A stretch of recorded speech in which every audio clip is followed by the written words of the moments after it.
relatório mais amplo e atualizado do painel intergovernamental sobre mudanças climáticas das Nações Unidas concluiu que a crise atual é irreversível e sem precedentes.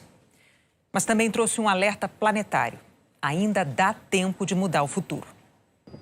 O relatório coloca em cima da mesa aquilo que não se nega: fatos. Os últimos 5 anos foram os mais quentes desde 1850.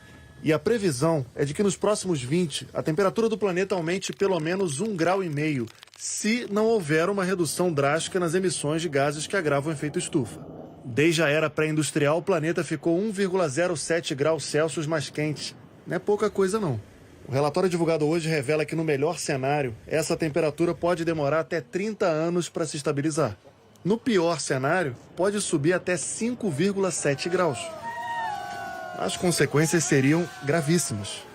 Eventos extremos se tornariam ainda mais frequentes. Enchentes, secas, ondas de calor, ciclones, derretimento no Ártico. Fenômenos extremos relacionados ao aumento do nível do mar, que aconteciam a cada 100 anos, podem passar a ser anuais. O relatório da ONU afirma que é inequívoco, incontestável, que essa crise climática é influenciada pelas atividades humanas. Os cientistas concordam que o mundo precisa neutralizar até 2050 as emissões de poluentes. As informações foram levantadas por mais de 230 cientistas do mundo inteiro. Um documento aprovado por representantes de 195 países. As conclusões vão ser um norte para os debates na próxima Conferência do Clima aqui no Reino Unido, em novembro. O encontro vai buscar compromissos de governantes para soluções como aposentar o uso de carvão para geração de energia, impedir o desflorestamento, acelerar a transição para carros elétricos e encorajar investimento em energias renováveis. O presidente da COP, Alok Sharma, lembrou que é preciso pensar nas futuras gerações. Num comunicado, o secretário-geral da ONU disse que o relatório é um alerta vermelho para a humanidade. Integrante do painel da ONU sobre mudanças climáticas, o professor Paulo Artacho criticou a postura do Brasil nesse momento de emergência. Nós estamos vendo internacionalmente, mesmo que seja tardio, um movimento de reduzir emissões. No caso brasileiro, infelizmente, isso não vem ocorrendo e continuamos a aumentar o desmatamento da Amazônia. Agora, com a crise elétrica, estamos queimando mais combustíveis fósseis, nós estamos colocando a vulnerabilidade da população ainda mais em risco do que estávamos alguns anos atrás. E isso, evidentemente, é um risco enorme que o Brasil não deve correr. O diretor-geral da ONG Greenpeace fez uma analogia do que o mundo enfrenta hoje com aquela preguiça nossa de cada dia para levantar da cama cedo. É um pouco como um despertador, ele diz. Você pode continuar desligando, apertando o botão da soneca, mas se você não sair da cama, pode ser tarde demais. Você não vai chegar a tempo. E eu acho que é isso que o relatório fala. Olha, o despertador já tocou muitas vezes. A situação é alarmante.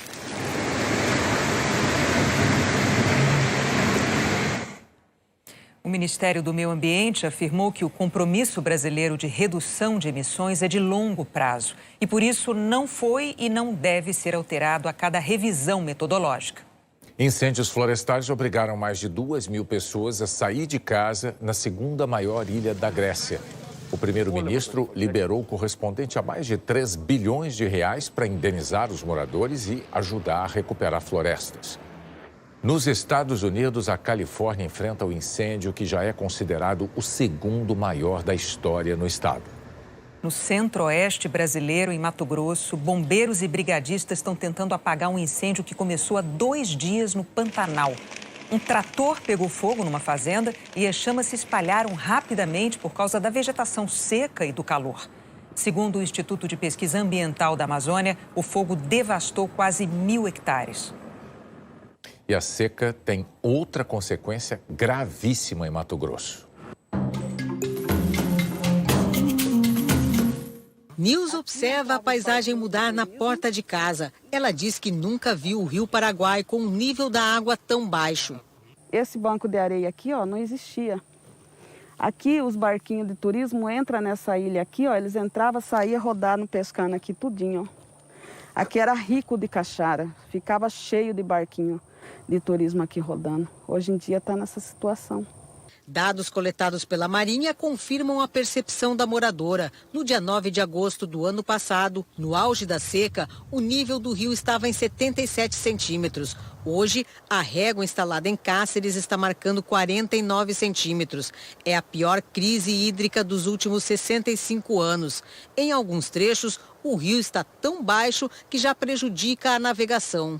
Esta embarcação de turismo encalhou 4 vezes no trajeto e só conseguiu sair com a ajuda de outros barcos. Mas neste ponto, teve que interromper a viagem porque o nível do rio está muito baixo. Os 27 turistas que estavam a bordo foram levados de volta para a cidade em barcos pequenos. Assoreamento do rio, nós encalhamos na direção onde está a draga, certo? Aí voltemos de ré que não tinha água nós passar. Este outro barco-hotel levou os turistas até uma fazenda e de lá eles seguiram de van para Cáceres. O comandante está preocupado com a manutenção dos empregos, já que a tendência é baixar ainda mais o nível do rio nos próximos meses. O turismo é uma cadeia que ajuda muita gente, né? Muita gente. Por exemplo, meu barco é composto com 18 pessoas, são 18 famílias lá atrás que sobrevive disso aqui. Olha só a cadeia que isso gera. Preocupação também para os ambientalistas. A seca prolongada compromete a biodiversidade da fauna e da flora do Pantanal. Pensando a partir da vegetação, né? O fruto cairia na água e se você começa a ter diminuição da área úmida, isso não acontece no momento certo. Então, modifica toda uma dinâmica, né, de uma comunidade de plantas e animais que vivem ali nesse local, que são as áreas úmidas aqui do Pantanal. Vamos saber agora como fica o tempo nesse começo de semana? Oi, Anne, boa noite. Oi, Renata. Boa noite para você, para o Bonner. Boa noite a todos. A semana começa com a formação de uma frente fria, a primeira desse mês. No total serão 3 frentes frias. Ela não é tão forte como as últimas que nós tivemos. Vai ter força para provocar geada só no Rio Grande do Sul, na quarta e na quinta-feira. Amanhã a frente fria provoca chuva até o sul do Paraná. Mas os volumes, eles não são muito altos. Em Florianópolis, por exemplo, só 5 milímetros, com 26 graus, que é a mesma temperatura de Curitiba. Mas olha como esfria em Porto Alegre. Amanhã a máxima não passa dos 23 e na quarta cai para 15 graus. Até onde chega esse frio, Anne? Olha só, Renata, chega ao sudeste e também parte do centro-oeste, mais especificamente Mato Grosso do Sul. No Rio de Janeiro, amanhã o calor é de 33 graus. Na quinta, não passa dos 24 graus. E tem previsão de chuva fraca na quarta, na quinta e na sexta. Em Campo Grande, não chove, a temperatura cai levemente, de 34 graus para 30 na quarta.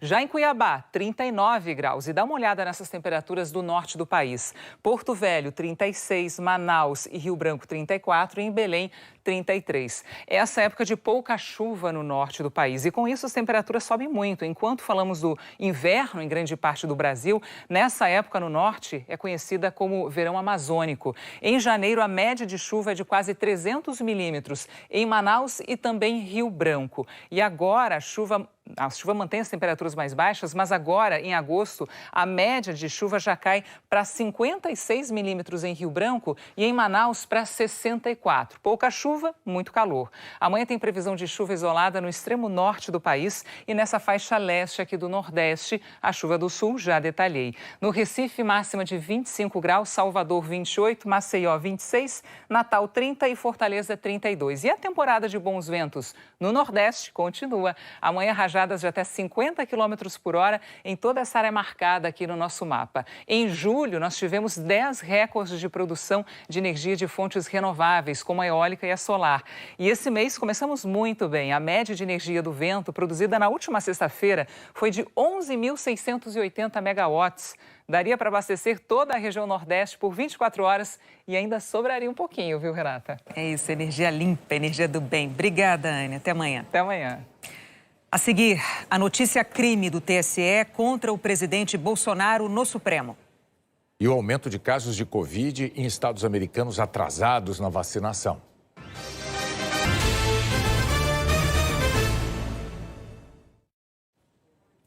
Uma discussão na Câmara de Vereadores do Rio pode ser o primeiro passo para melhorar a alimentação das crianças e adolescentes nas escolas. 5 minutos de conversa e Ana Clara mostra que é super sincera.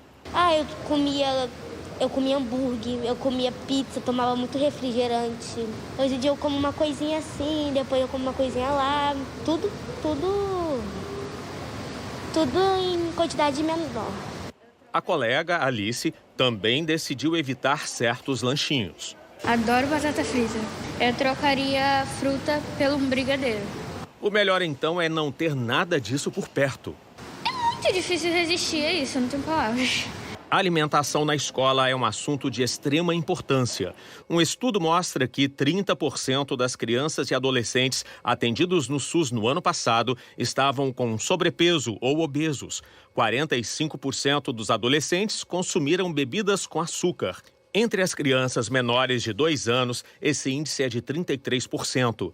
E 61% delas consumiram regularmente biscoitos, bolachas e bolos industrializados. Hábitos que começam ou são reforçados no local onde, em tempos normais, os alunos consomem até metade das calorias do dia. A pesquisadora da Faculdade de Medicina da USP, Renata Levi, diz que os alunos não deveriam ter acesso na escola a produtos ultraprocessados, pobres em nutrientes e ricos em calorias, açúcar, gordura, sal e aditivos químicos. Os pais levam as crianças para uma escola que é um ambiente que deveria ser um ambiente protegido. E eles estão sob risco, ou seja, sob a influência do ambiente quando a escola oferece à disposição dos alunos alimentos ultraprocessados ou alimentos que não fazem bem à saúde deles. A Câmara Municipal do Rio aprovou em primeira votação um projeto que proíbe a venda e a distribuição de bebidas açucaradas e de alimentos ultraprocessados em escolas públicas e particulares. O projeto ainda está em tramitação. A diretora executiva do Instituto Desiderata torce pela aprovação final. É preciso que os pais, que as famílias, que as crianças, que a comunidade escolar apoiem essa iniciativa e façam adesão ao que está sendo proposto na lei. Existem outras experiências em outros estados que mostram que essa adesão é grande, no sentido de que a alimentação fica melhor na escola e a criança ela vai entender aquilo como um benefício para ela. Aqui nessa escola, se as crianças quiserem um pastel ou uma coxinha para comer na hora do recreio, vão ficar querendo, porque elas aprendem desde cedo na sala de aula o valor da alimentação saudável. Aqui na cantina já tem logo uma plaquinha com as dicas, menos sal, evite frituras, menos açúcar, coma mais frutas. Tudo que se vende aqui, todos os lanches são assados. E em vez de bebidas açucaradas, suco de frutas. Para mim não faz nenhuma falta, porque eu também não gosto muito de refrigerante. Doce só no sábado e no domingo. Na minha escola antiga eu sempre levava biscoito para a escola. Agora eu só levo sanduíche. Aí eu acordo e falo para minha mãe: mamãe, já fez meu sanduíche? Então isso tudo é hábito. Quando a gente se acostuma, já vira rotina. As escolas na cidade gaúcha de Novo Hamburgo criaram um projeto para receber os alunos de volta. As aulas presenciais entraram no 3º mês e sem aumento nos casos de Covid. Oi, Paola, tudo bem? Tudo bem. A gente veio até aqui para ver com você como é que está a situação das crianças, né? Essa conversa tem encorajado muitas famílias a mandarem os filhos de volta para a escola. Eu estava muito preocupada. Porque em casa não é a mesma coisa estar no colégio, né? Que a professora já sabe como lidar, né? As visitas começaram em julho, 2 meses depois da volta às aulas presenciais em Novo Hamburgo, na região metropolitana de Porto Alegre. Mais de 100 alunos tinham perdido o vínculo com as escolas. Nós já trouxemos muitos alunos de volta. Os pais achavam não precisa, agora não é obrigatório, né? Ou porque a criança mesmo estava trabalhando, já explorando esse foco importante que nós temos que atacar, o trabalho infantil. Cada aluno é importante para nós. Cada aluno tem o direito de estar na escola. Um trabalho que une educação, saúde e assistência social. E que mês a mês vem trazendo mais alunos de volta. A gente liga, a família não consegue vir aqui. Não é o melhor horário, não consegue, a gente vai na casa. Esse ouvir e dar essa atenção e entender o problema e tentar juntos como é que nós vamos resolver, eu acho que é bem importante. A família se sente acolhida e não se sente julgado. Foi esse acolhimento que tranquilizou o coração da Maria. E elas prontamente me abraçaram ele, não nos colocaram nada assim, né? Simplesmente nos abraçaram com todo o amor, com todo o carinho, né? E eu tenho visto isso, quiseram saber qual era a nossa real necessidade, né? Pararam para nos ouvir. 60% dos estudantes da rede municipal já voltaram às aulas presenciais. Mas o número de casos de Covid não aumentou, nem entre os professores. Eram 76 infectados quando as aulas ainda eram só online e eles estavam em casa. Agora, 3 meses depois, são 36 casos positivos, nenhum com gravidade. Conquistado o tão esperado retorno, é hora de vencer novos desafios. Os educadores precisam motivar os alunos a continuar estudando. Para isso, desenvolvem estratégias para recuperar o aprendizado perdido depois de 1 ano de escolas fechadas. O Samuel já estava até perdendo a habilidade para ler e escrever. De volta para a escola, participa das oficinas de reforço e na sala de aula ganha atenção especial do professor. Em poucos meses, mãe e filho já percebem a diferença. Antes eu, não conseguia nem ler meu nome direito. Agora, eu tô conseguindo ler meu nome. Ele não queria mais ir onde, que ele já tinha perdido as expectativas pela escola. E aqui, graças a Deus, eles estão recuperando isso com ele, sabe? No Rio, para conter os casos de Covid, o governo estadual decidiu fechar escolas da capital e de mais 35 cidades. A semana começou com um número maior de escolas fechadas na rede estadual do Rio. Agora, as aulas presenciais estão suspensas em 36 cidades, incluindo a capital. Na semana passada, eram 23.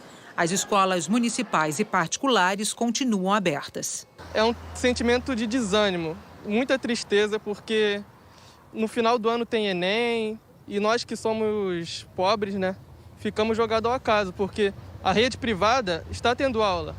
Então, acaba sendo algo desigual, porque o meu Enem é o mesmo Enem que eles vão fazer, sabe?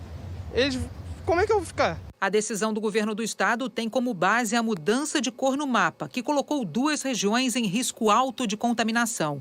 Não leva em consideração se os professores estão imunizados, nem os protocolos sanitários de cada unidade.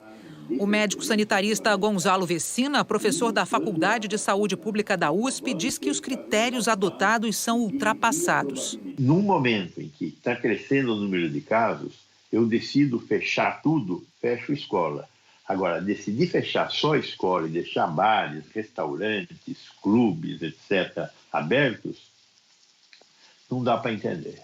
Neste momento, a maior parte dos casos de Covid no estado do Rio não é atribuída à variante Delta, mas as autoridades de saúde acreditam que esse quadro mude até o fim do mês. O epicentro dessa cepa no país está aqui, segundo o Ministério da Saúde. A Delta é mais transmissível, por isso o temor de que a variante provoque uma nova onda de casos. Ela é pelo menos 3 vezes mais infectante do que a variante Gama. Um espalhamento muito rápido e, como consequência disso, casos internados e mortes. Por conta do alastramento da Delta, ontem o Ministério da Saúde enviou ao Rio 5% a mais de vacinas do que o previsto. Mas não atendeu à solicitação do governo do estado completamente, que pedia um aumento de 15% de doses. Essa variante se espalhou no Brasil inteiro. Ela já está presente em praticamente todos os estados. Aí no Rio ela ganhou um pouco mais de velocidade. Esse 5% a mais de vacina ajudará, mas não fará diferença, infelizmente. A situação na capital é mais preocupante. A média móvel de casos apresenta aumento de 22,5% em relação a 2 semanas. A média móvel de mortes está em queda de quase 29%. Se mais vacinas não chegarem, o estoque para a aplicação da primeira dose termina amanhã. O registro de vacinação em muitos estados segue a passos lentos e isso atrapalha as estratégias da campanha. A Heloísa está imunizada contra a Covid há quase 6 meses. Mas quando baixou o aplicativo do SUS para verificar se a vacinação dela estava em dia, não encontrou o registro correto. E eu tive a surpresa que a minha segunda dose não estava computada no aplicativo, só estava constando que eu tinha tomado a primeira dose. A médica entrou em contato com a Secretaria de Saúde da cidade. Falaram que estava com falta de pessoal para colocar os dados. O último boletim epidemiológico do Ministério da Saúde, do fim de julho, dá a dimensão do atraso no registro das vacinas pelo país.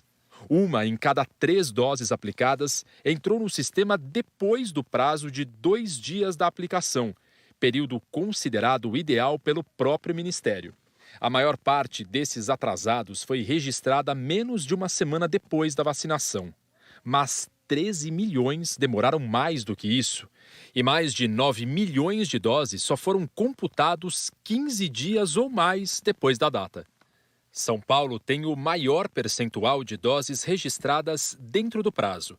Acima da média nacional, que é de 67,7%, estão também Alagoas, Tocantins, Mato Grosso e Espírito Santo. 5 estados não registraram nem metade das vacinas no prazo: Amapá, Pernambuco, Pará, Rio de Janeiro e Amazonas. O presidente do Conselho Nacional de Secretarias Municipais de Saúde, Willames Freire, fala das dificuldades que muitas cidades enfrentam. Problemas de internet e problemas também no sistema que foi modificado para essa campanha de vacina. O ideal era nós termos uma condição de ter a informação em tempo real. Em Itapevi, na Grande São Paulo, a prefeitura desistiu de fazer os registros no sistema na hora da vacinação. Os formulários são preenchidos à mão e digitados depois. As fichas que chegam aqui são separadas pela data de aplicação, fabricante da vacina e pelo lote. Depois, funcionários incluem as informações num sistema informatizado. É um trabalho que leva, em média, 6 dias. Conforme foi passando os dias, o fluxo de pessoas aumentou tanto que a equipe achou por melhor priorizar a vacinação e o registro ficar para um segundo momento. Se continuássemos no mesmo ritmo de digitação e vacinação, nós não atenderíamos esse público que atendemos atualmente. Provavelmente 1/3 do que nós atendemos hoje. O epidemiologista Guilherme Werneck, professor da Universidade Federal do Rio de Janeiro, diz que esses atrasos têm reflexos. Fica difícil você fazer essa avaliação do quanto que o sistema de vacinação está, de fato, surtindo efeito. Isso atrapalha o planejamento e a avaliação do andamento do programa de vacinação. Seria muito importante que você tivesse um grau de integração das políticas federais, estaduais e municipais, no sentido de que aqueles municípios que estão enfrentando mais problemas, não só na execução da vacinação, mas também no registro dos dados, que elas pudessem ser apoiadas prioritariamente. O Ministério da Saúde afirmou que a notificação é fundamental para o acompanhamento da campanha de vacinação, que o registro deve ser feito pelos estados e municípios em até 48 horas, que podem ocorrer atrasos pelos diferentes sistemas em que os dados podem ser cadastrados e porque muitas salas de vacinação não têm acesso à internet. Vamos agora aos números da pandemia e da vacinação reunidos pelo consórcio de veículos da imprensa. Fábio Turci, você está aí? Boa noite, Renata. Apareceu. Bonner. Boa noite. Boa noite a todos. Estão me ouvindo? Sim, sim. Boa noite para vocês, boa noite para todos. O país registrou nas últimas 24 horas 848.561 vacinados com a primeira dose e 636.494 com a segunda ou a dose única. O total do dia ficou em 1.485.055. O Brasil tem hoje 107.949.359 pessoas vacinadas com a primeira dose. Isso corresponde a 50,98% da população. E 46.150.415 brasileiros receberam a segunda dose ou a dose única. São 21,79% da população. Lembrando que, segundo os cientistas, a proteção máxima contra o coronavírus vem depois de 2 semanas da segunda dose ou da dose única. No mapa, o verde mais escuro mostra os estados mais adiantados na vacinação completa, com destaque dos 5 primeiros: Mato Grosso do Sul, Rio Grande do Sul, São Paulo, Espírito Santo e Santa Catarina. Agora vamos aos números da pandemia. O Brasil registrou de ontem para hoje 237 mortes, 563.707 pessoas já morreram com a doença. E 15.306 novos casos foram confirmados nas últimas 24 horas. O total é de 20.178.143. O país tem, em média, 32.109 casos por dia, queda de 32% em 2 semanas. E a média de mortes está em 907 por dia.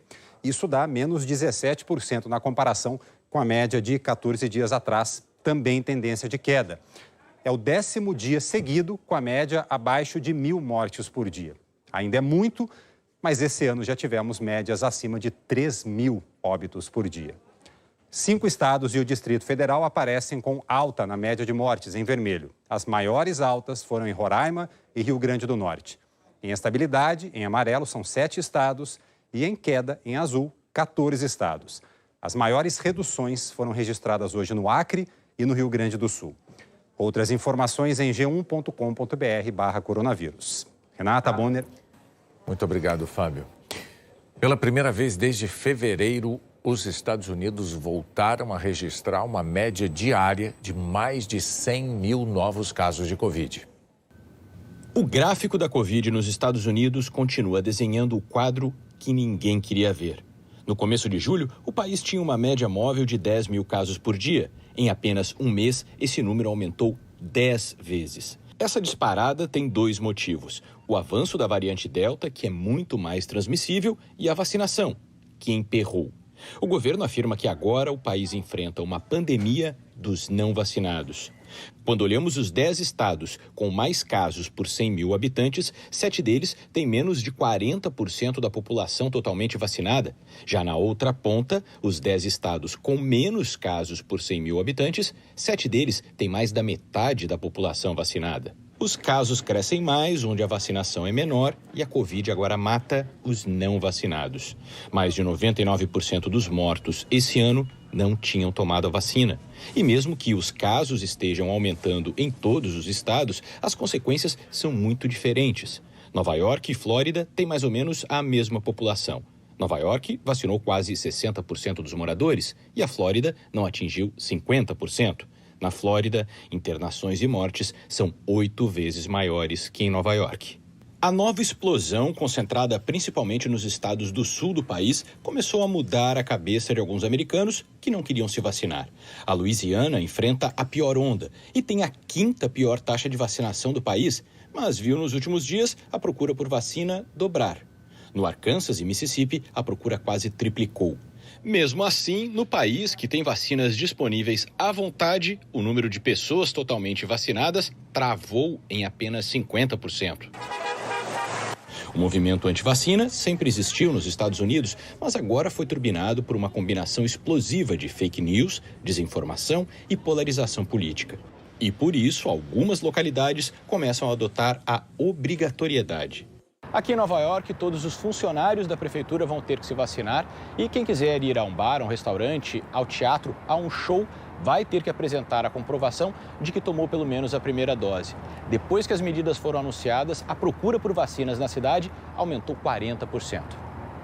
Hoje, o Comando Militar Americano anunciou que todos os militares vão ter que se vacinar.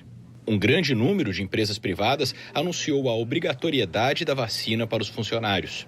O principal infectologista do país, Anthony Fauci, disse que isso precisa acontecer para proteger também os que não podem se vacinar, como as crianças com menos de 12 anos.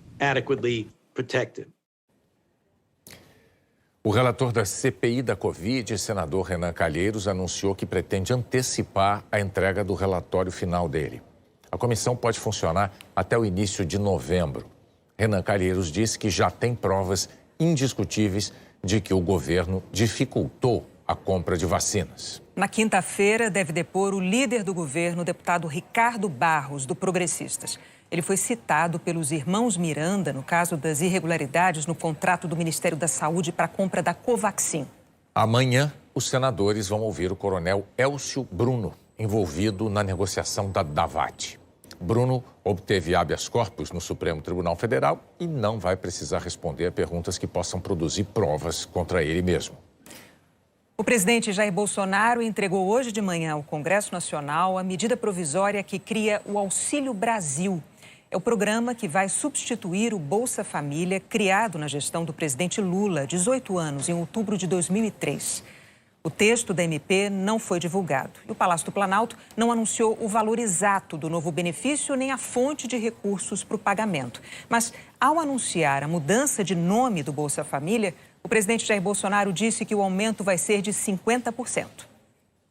Sabemos que a pandemia trouxe uma inflação nos alimentos para o mundo todo.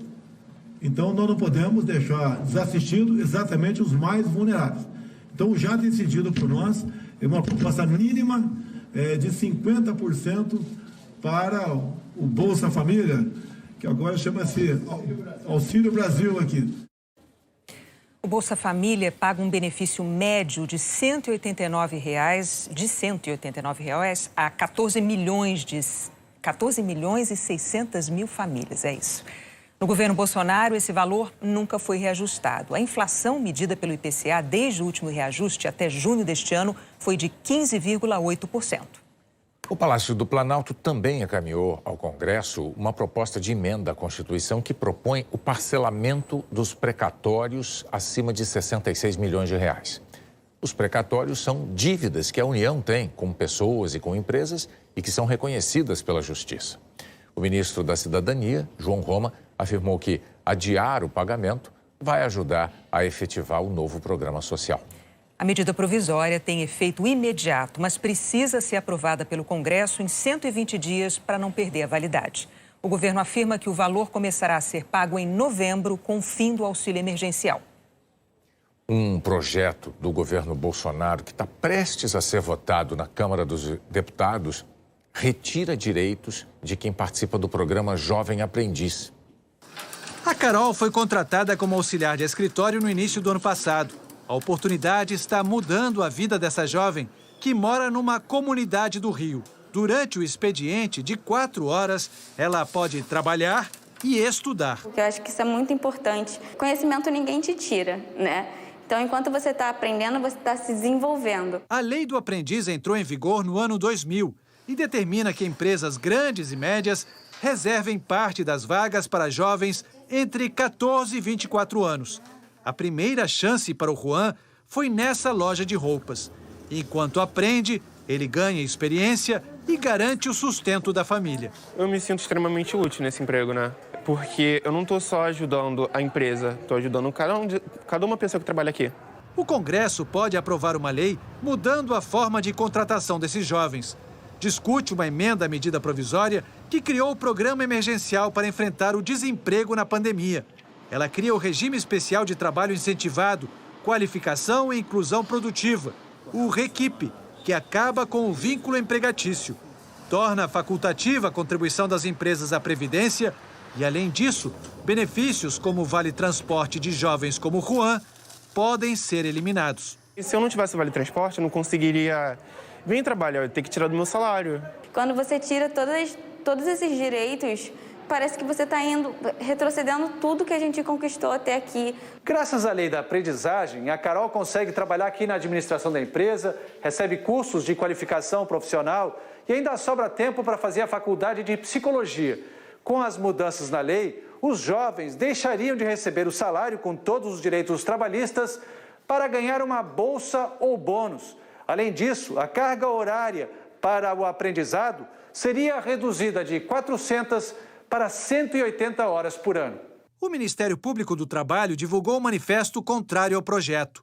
E mais de 300 movimentos, instituições e organizações assinaram esta carta, em que afirmam que a lei pode prejudicar milhares de jovens. Essa série de direitos e aprendizagem são essenciais para que a gente possa manter o jovem de maneira com direitos garantidos, não retrocedendo a projetos que nós tínhamos antigamente, que entendia o jovem como apenas uma mão de obra e não como um sujeito de direitos. Você precariza de uma forma absurda a mão de obra dessa população justamente mais vulnerável que está numa iniciada de carreira profissional que pode ser extremamente nocivo para o seu futuro. O Tribunal Superior Eleitoral apresentou ao STF uma notícia-crime contra o presidente Jair Bolsonaro por vazamento de inquérito sigiloso da Polícia Federal. No ofício, 7 ministros do Tribunal Superior Eleitoral pedem que o presidente Bolsonaro seja investigado por possível conduta criminosa, referente à divulgação indevida de informações sigilosas ou reservadas do Tribunal Superior Eleitoral, com potencial prejuízo para a administração pública. E que, por se tratar de conjunto de informações que deveriam ser de acesso restrito e podem causar danos à justiça eleitoral e ao próprio processo democrático de realização e apuração das eleições, solicitam remover as referidas publicações das redes sociais.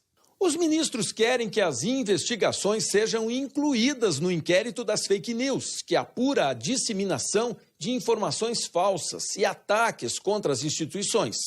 A decisão será do relator Alexandre de Moraes, que atualmente é ministro do TSE e também assinou o ofício.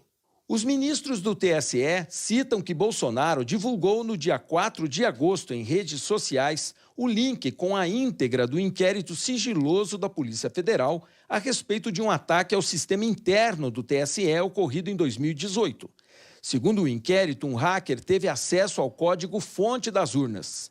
Investigadores afirmam que o acesso ao código-fonte não permite a ninguém alterar a votação. Pouco antes de divulgar o link, Bolsonaro fez uma live ao lado do deputado Felipe Barros, do PSL. Barros foi o relator da Comissão Especial do Voto Impresso na Câmara, que acabou sendo rejeitado por maioria. Citaram o inquérito da PF, distorcendo a apuração da Polícia Federal, e fracassaram no objetivo de demonstrar supostas falhas no sistema eleitoral brasileiro. De acordo com o relato feito pelos ministros do TSE, tais informações sigilosas ou reservadas foram divulgadas pelo presidente da República em contas em redes sociais, após o levantamento do sigilo aparentemente indevido pelo delegado de Polícia Federal que preside as investigações e posterior encaminhamento dos respectivos autos ao deputado federal Felipe Barros. O TSE quer saber se Bolsonaro cometeu crime previsto no Código Penal de divulgar sem justa causa informações sigilosas ou reservadas, assim definidas em lei, contidas ou não nos sistemas de informações ou banco de dados da administração pública. A pena prevista é de detenção de 1 a 4 anos e multa. O deputado Felipe Barros afirmou que não foi notificado até o presente momento, mas que vai estar disponível para os devidos trâmites processuais. O Palácio do Planalto ainda não se manifestou. A notícia de que veículos militares como tanques e blindados passarão amanhã pela Praça dos Três Poderes em Brasília para entrega de um convite ao presidente Jair Bolsonaro provocou espanto e protestos hoje no meio político. O convite é relativo a um treinamento que a Marinha realiza anualmente no Centro de Instrução da cidade goiana de Formosa desde 1988. Este ano, pela primeira vez, também participarão integrantes do Exército e da Aeronáutica no próximo dia 16. A operação de treinamento emprega dezenas de veículos, entre carros de combate, anfíbios, blindados, lançadores de mísseis e foguetes e também aviões. A entrega do convite ao presidente com o desfile de veículos militares é novidade e provocou reações no Congresso, onde está marcada para amanhã, no plenário da Câmara, a votação da PEC do voto impresso. Como se trata de um assunto de alto interesse do presidente Bolsonaro, parlamentares protestaram contra o desfile militar, que viram como provocação e como tentativa de intimidação. A senadora Simone Tebet, do MDB, disse que tanques na rua no dia da votação da PEC é intimidação real, indevida e inconstitucional. E que a rejeição da proposta do voto impresso é uma resposta objetiva de que vivemos numa democracia e que assim permaneceremos. O senador Alessandro Vieira, do Cidadania, disse que pediu à Justiça para impedir o gasto de recursos públicos nessa exibição militar e que as Forças Armadas, instituições de Estado, não precisam disso. O vice-presidente da Câmara, Marcelo Ramos, do PL, disse que não quer crer que os tanques na rua sejam uma tentativa de intimidação da Câmara. Mas se for, diz ele, aprenderão a lição de que um parlamento independente, ciente das suas responsabilidades constitucionais, é mais forte que tanques nas ruas. Numa entrevista ao site O Antagonista, o presidente da Câmara, Arthur Lira, do Progressistas, tratou o assunto como uma coincidência trágica e disse que essa coincidência pode levar a especulações de que o desfile seja uma forma de pressão sobre a Câmara. Lira disse que pediu explicações a Bolsonaro. Nós entramos em contato com o Palácio, né? Falei com o presidente, que nos garante que não havia esse intuito, que está convidando a Câmara, o Senado, para participar desse convite, mas eu quero dizer que não é usual e esse tipo de especulação ele cabe nesse momento, muito embora a coincidência trágica da agenda da Câmara com essa passagem dos blindados para a Formosa realmente apimenta esse momento. O PSOL e a Rede Sustentabilidade entraram com mandado de segurança contra o presidente Jair Bolsonaro no Supremo Tribunal Federal, pedindo a suspensão do desfile. E agora há pouco, a Marinha informou em nota que a operação terá 150 viaturas. 14 ficarão em exposição amanhã em frente ao prédio da Marinha, na esplanada dos ministérios. A Marinha chama de simbólica a entrega do convite ao presidente e afirma que ela foi planejada antes da agenda para votação da PEC do voto impresso no plenário da Câmara e que não tem relação com ela ou com qualquer outro ato em curso nos poderes da República. O presidente Jair Bolsonaro convidou o presidente do Supremo Tribunal Federal, Luiz Fux, e outras autoridades do Judiciário, da Câmara e do Senado para participarem do evento. A juíza Roberta de Moraes Barros, da primeira vara criminal de Atibaia, atendeu ao pedido do Ministério Público de São Paulo e determinou o arquivamento do inquérito policial que apurava se o advogado da família Bolsonaro, Frederico Wassef, teria cometido fraude ao registrar como escritório de advocacia a casa onde abrigou Fabrício Queiroz. O promotor Henrique Proit considerou que não existem indícios suficientes de falsidade ideológica. Frederico Wassef diz que ficou provado que foi vítima de denunciação caluniosa. O processo contra o senador Flávio Bolsonaro pelo esquema das rachadinhas voltou a andar. O Tribunal de Justiça do Rio atendeu um pedido do Ministério Público do Estado. A investigação da rachadinha estava parada desde janeiro. Flávio Bolsonaro tinha sido até denunciado no Tribunal de Justiça do Rio, acusado de enriquecer ao se apropriar de salários de funcionários do gabinete dele, quando era deputado estadual. Mas uma decisão do Superior Tribunal de Justiça invalidou grande parte das provas apresentadas pelo Ministério Público. Agora, o caso das rachadinhas voltou a andar, depois que o MP apresentou uma outra versão da denúncia ao TJ do Rio. A informação foi revelada pelo jornal O Globo. A TV Globo apurou outros detalhes. Os promotores tiraram da acusação 16 itens que foram invalidados pelo STJ e reapresentaram apenas com as provas consideradas válidas.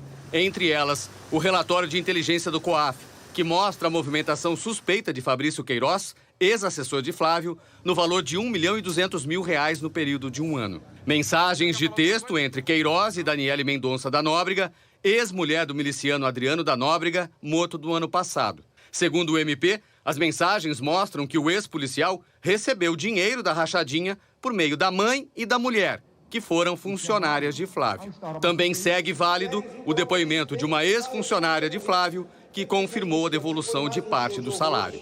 Depois de receber o pedido do MP, a desembargadora Maria Augusto Vaz Monteiro de Figueiredo mandou notificar os acusados para apresentar uma defesa prévia. O processo da rachadinha está no órgão especial do Tribunal de Justiça do Rio, que é a segunda instância, até que o STF decida se Flávio Bolsonaro tem ou não foro privilegiado. No pedido feito à Justiça agora, o Ministério Público argumentou que não precisa esperar essa definição, porque a continuidade da investigação não interfere na discussão do foro. A defesa do senador Flávio Bolsonaro disse que a notificação foi precipitada e que vai recorrer ao Superior Tribunal de Justiça. A seguir, a chegada da seleção bicampeã olímpica de futebol.